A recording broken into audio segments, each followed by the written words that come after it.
Have you ever worked for somebody and you just looked at them and you couldn't figure out how in the world did you get into a position of authority? Who in their right mind would have put you in this position? You clearly don't know what you're doing.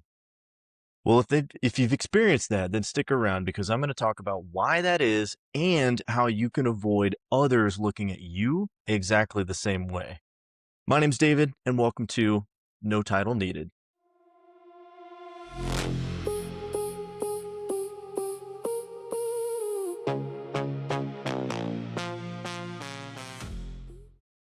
Welcome to the very first episode of the show where we strip away the labels, the position, the formal authority, and we get to what actually matters in leadership: the ideas, the impact, and the influence that you have, regardless of what's printed on your business card.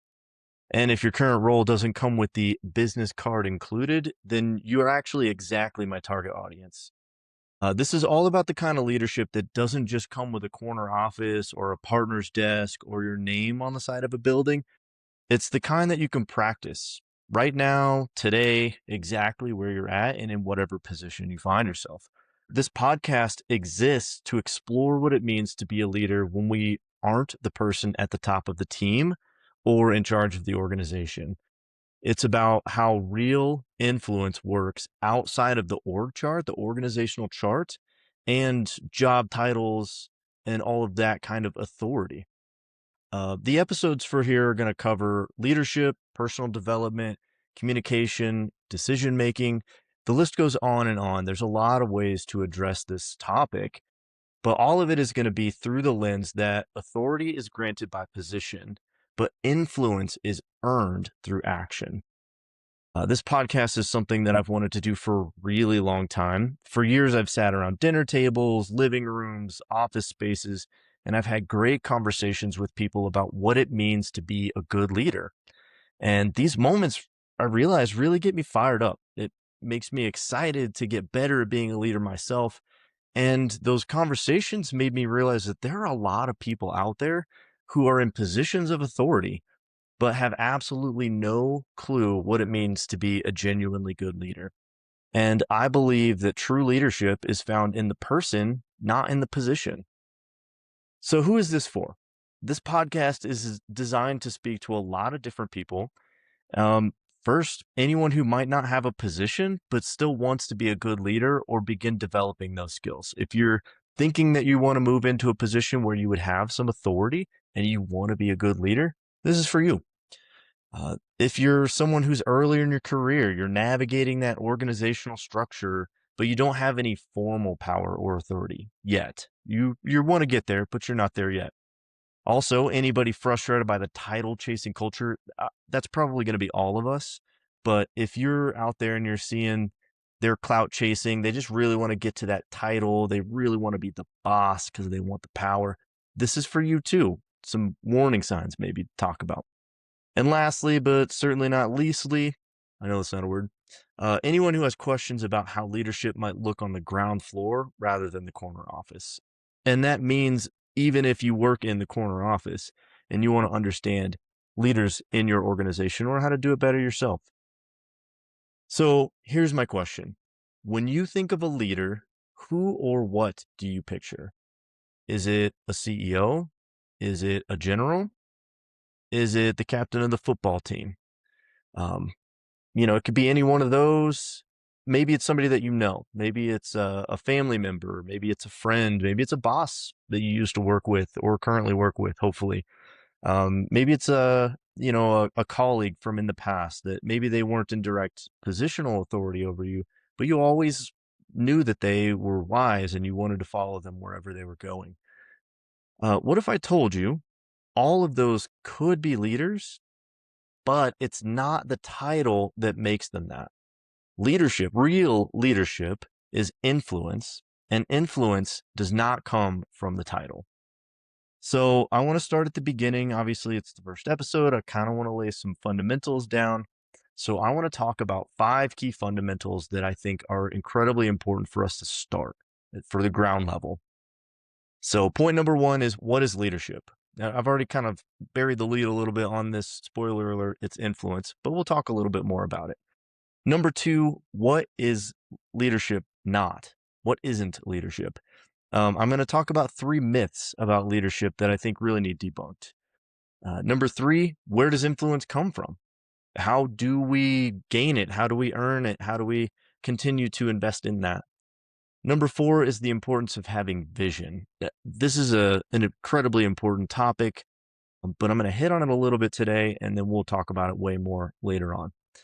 And then number 5, finally, one giant red flag to avoid. It's something that I think all of us might struggle with, and so I want to call it out really early and just make sure that we're aware of it. So number 1, what is leadership? It's influence. My favorite and most memorable quote from John Maxwell, if you've delved into leadership at all, you've definitely heard that name. But my favorite quote from him is, leadership is influence, nothing more, nothing less. It seems very simple, but it is profound. It's the whole purpose of this podcast too, is that it's not about the title. It's about how we influence the people around us.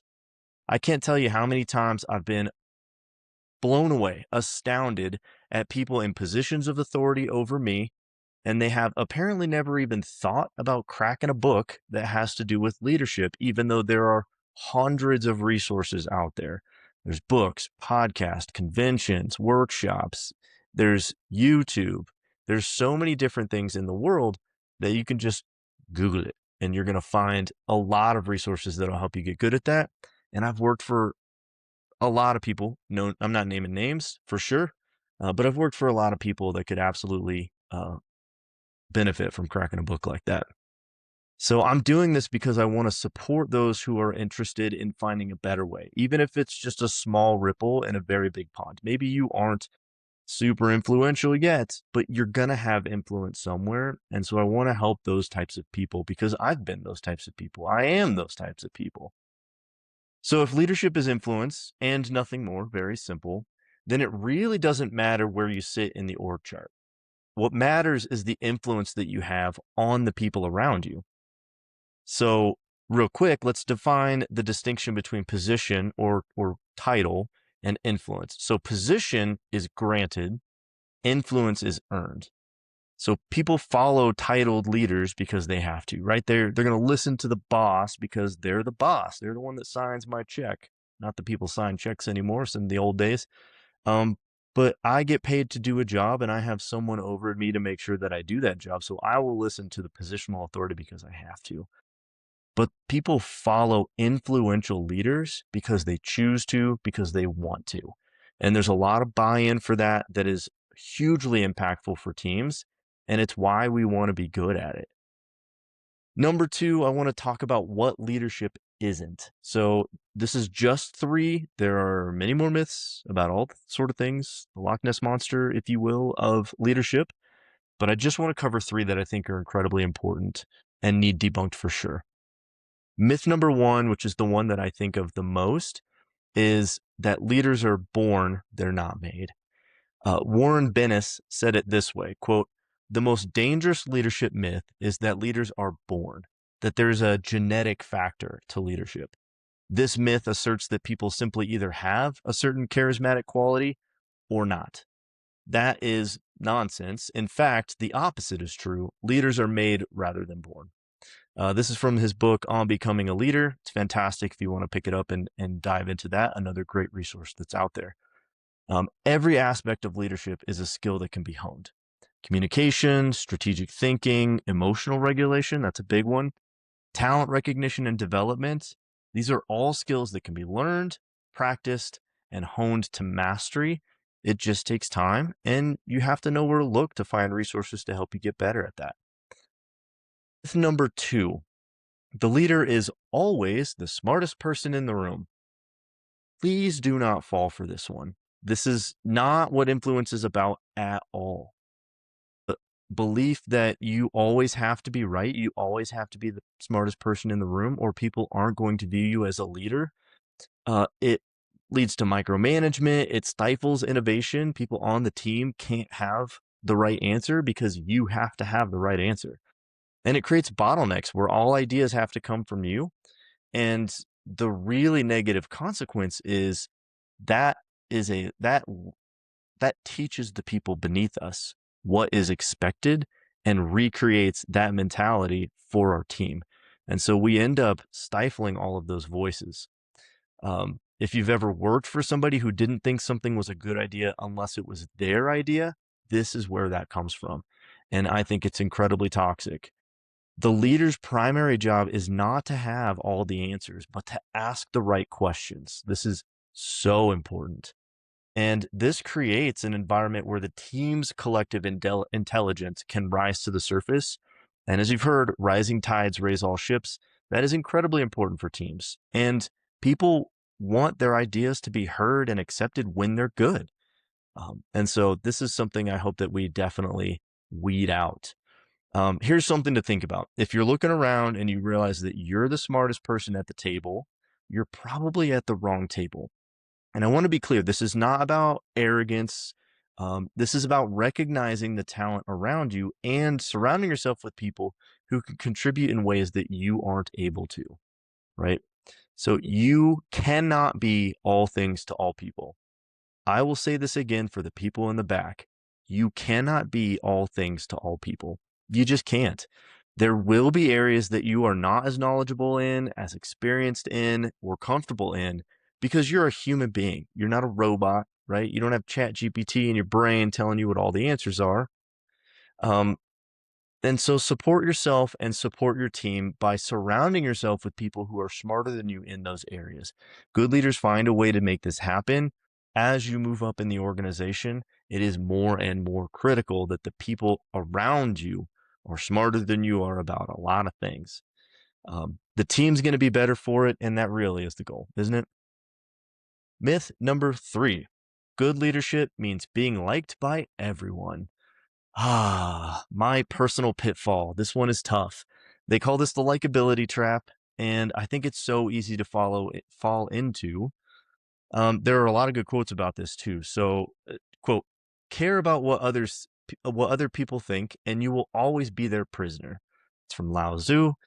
If you set out to be liked, you would be prepared to compromise on anything at any time, and you would achieve nothing. It's by Margaret Thatcher. And if everybody likes you, you're doing something wrong. It's from Becky Rue. And even the Bible talks about this, whether you're a Bible reader or not. Luke 6:26, the first half of that verse says, quote, "Woe to you when everybody speaks well of you." So even the Bible talks about this. If you are universally liked by everyone, it might feel really great. But from a leadership standpoint, it probably means you just don't stand for much or anything. If you or your organization have values, which you should, you really should have values that you stand for 10 toes down and will not compromise on, then you will eventually run into people that you can't make happy because you will have things that you have to be inflexible on, and they're going to want you to flex on those things. And that's a hard no.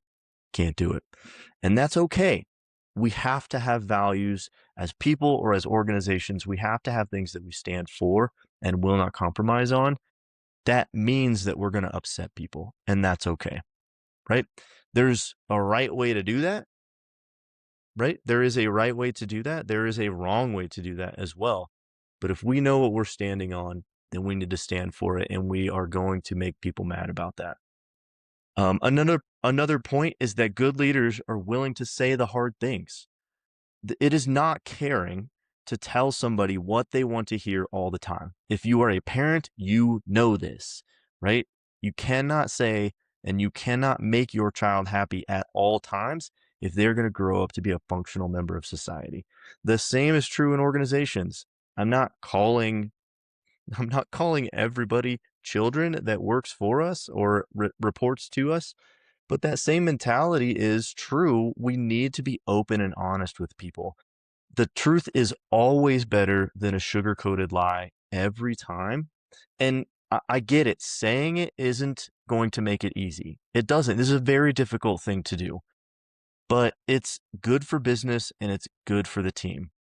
And we must get good at this if we want to be the best version of ourselves. And that's true in our organizations and our jobs, but it's also true in our families and our friends, right? No true friend is going to lie to you about the things that are important. They're going to tell you the truth, even if that truth is going to hurt your feelings. So we need to get good at this as leaders, as family members, as friends. We need to be good at this. And again, there are certainly wrong ways to do this, right? If you've ever talked to a 5-year-old and they know exactly how to get to your insecurities, that's the wrong way to do it. I'm not knocking 5-year-olds. I get it. They haven't learned that yet.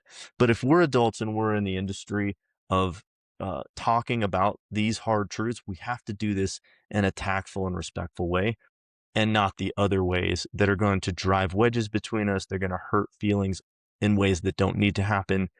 And this is a skill that can be honed. Good leaders also seek out hard truths for themselves. This is a reality. We need to be open to feedback and we need to get good at asking for it in a way that we're actually going to get it. The higher you go in an organization, if there's any CEOs out there listening right now, it is so difficult to get very honest feedback because everything gets filtered as it goes up in the organization. Your responsibility is to create meaningful pathways for people to be open and honest with their feedback. Again, there's right ways for them to do it too, but we have to be open to that for sure. And if you can face corrective feedback with an openness to change for the better, you are light years ahead of so many others who would call themselves leaders. We've all had these types of conversations. This person cannot be wrong. There's no way that it's their problem, their fault, anything. Those people are unable to change, and that is a problem, personally and professionally. All right, moving on to number 3. Where does influence actually come from? First and foremost, it comes from trust and credibility. It's trust and credibility that we build over time.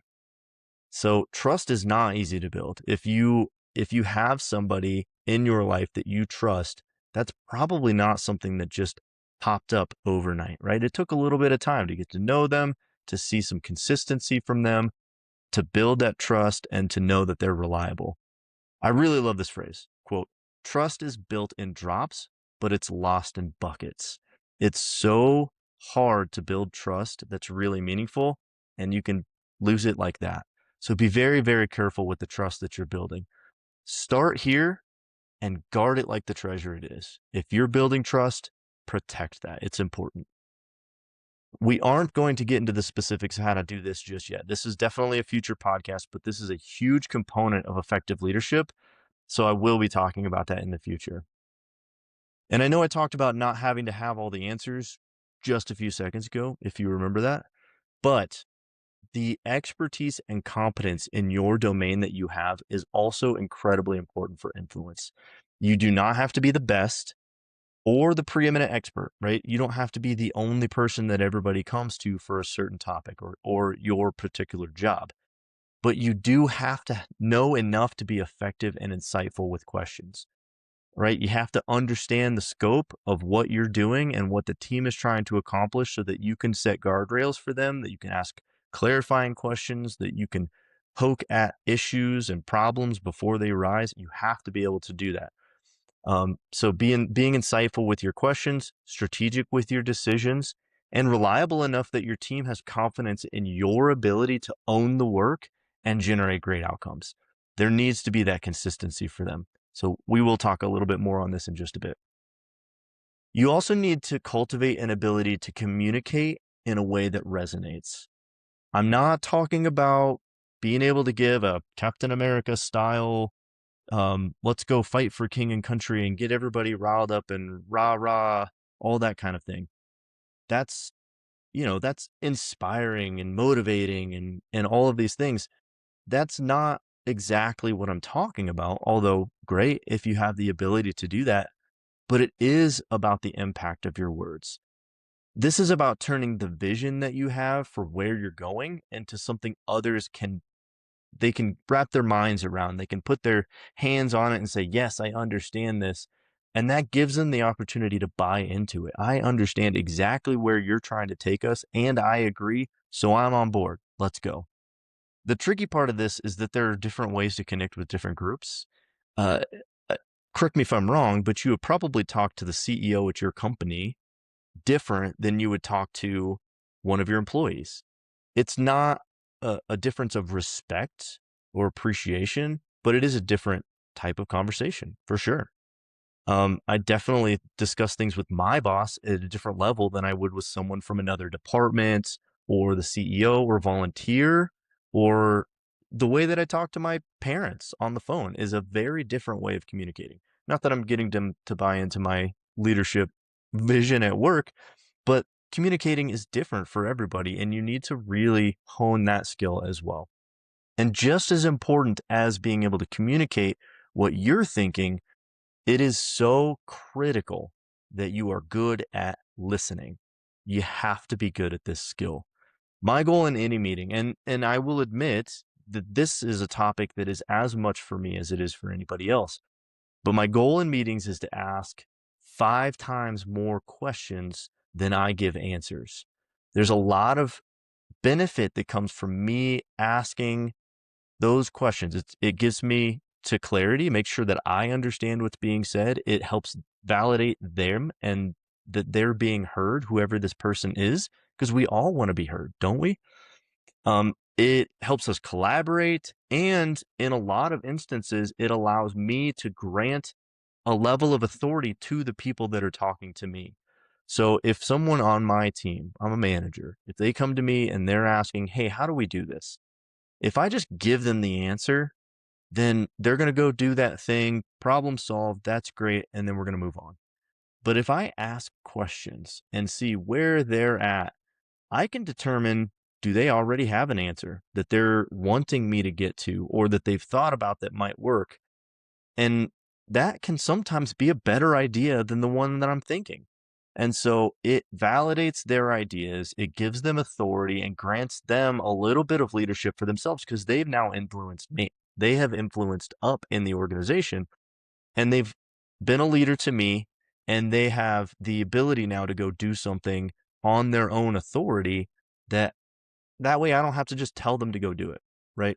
We want to empower our team as much as we can.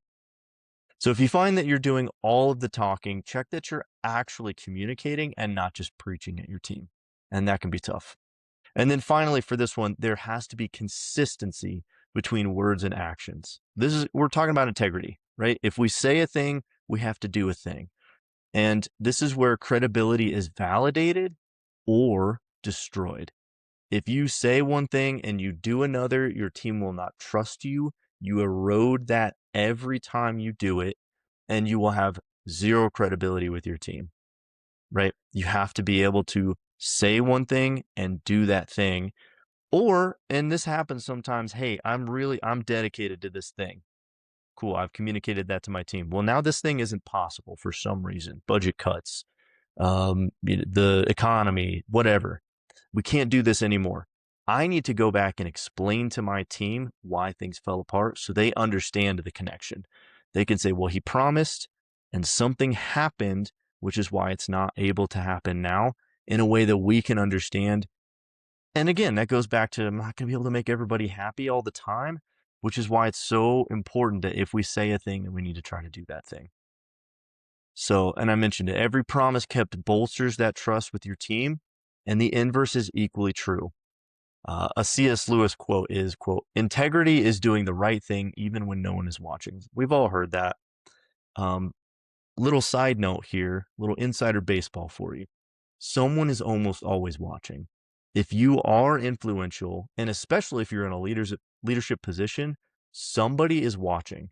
They are looking to see how you're going to respond, how you're going to act. Are you consistent? Are you a person of your word? And they are going to remember those things. So be consistent.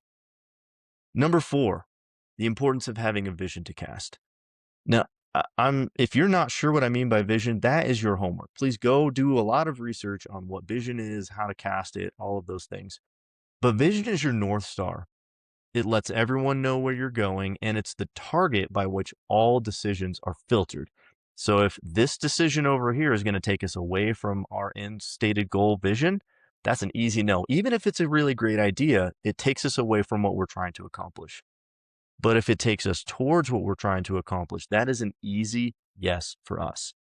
And people are going to follow with a lot more confidence if they know where you're headed. If you're clear about your vision, this is where I'm taking you, they have the opportunity to buy in. And when they're bought in, they are going to follow you. And that is so, so important. They're understanding why you're heading there. They understand how you expect to get there, especially when they've decided to come along with you. They're on board, and that's great. John Maxwell, who I will quote all the time, and I started off with a quote from him, says, quote, "A leader is one who knows the way, goes the way, and shows the way." And that's all about vision.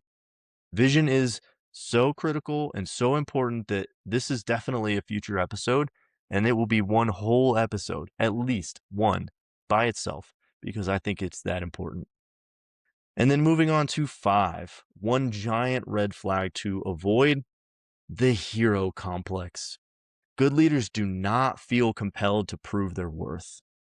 I'll say it louder for the people in the back. Good leaders do not feel compelled to prove their worth. When they do, they fall into the trap of feeling like they have to be the one to solve all the problems, to have all the answers, and to save the day for everybody. And we've already talked about how toxic that can be. These are all the antithesis of what has gone on earlier in this podcast. And it takes away from the power and authority that a good leader can instill in their team to become great leaders themselves, which down the line, spoiler alert, we're going to talk about. Good leaders aren't just about getting people to follow them. They're about building other leaders. And so we want people to be empowered with authority that we can give them. And if we're always solving the problem because we're the hero, we're not being a good leader. There's no room for the rest of the team in a story where somebody has to be the hero as the leader. And nobody likes working for teams like that. We all know that. So I love this quote from Andy Stanley. He's a pastor and someone that I have listened to and learned from for years about leadership.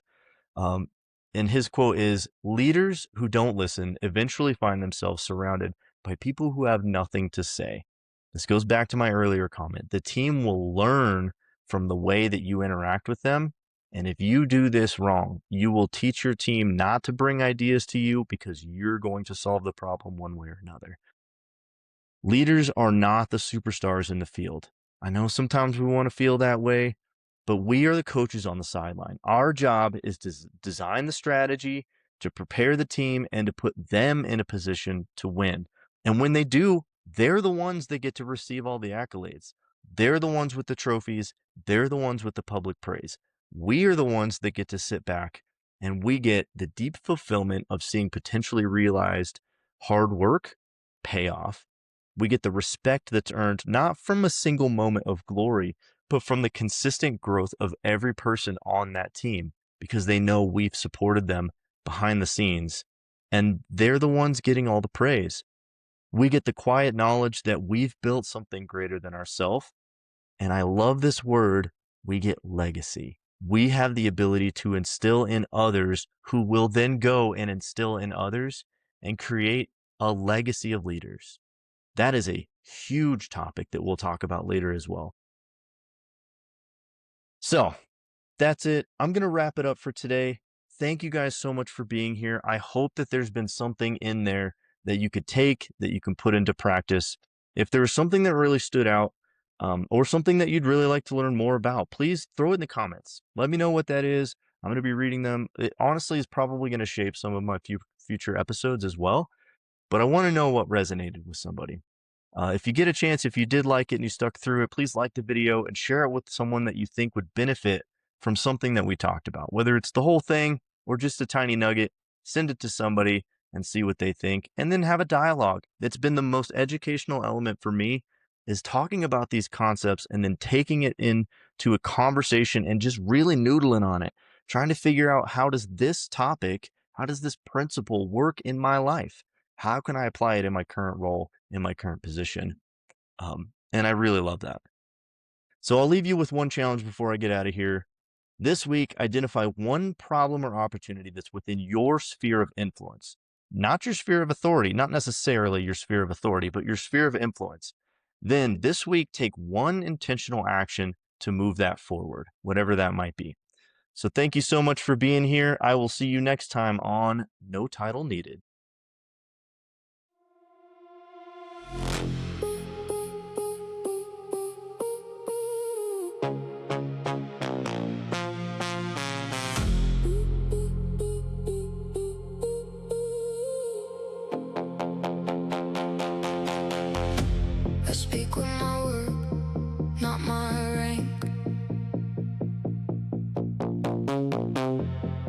move the room, one small step. You don't need the chair to raise the flag. You don't need the crown to make it happen. No title needed. No title needed. Lead where you stand. No title needed.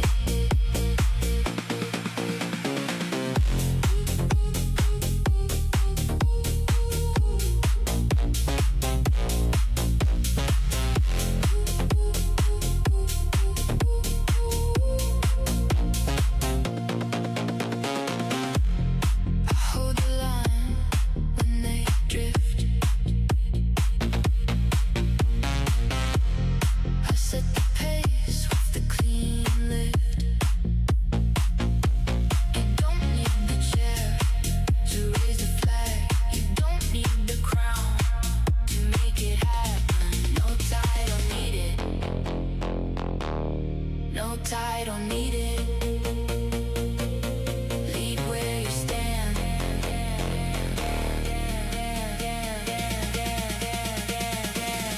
No title needed.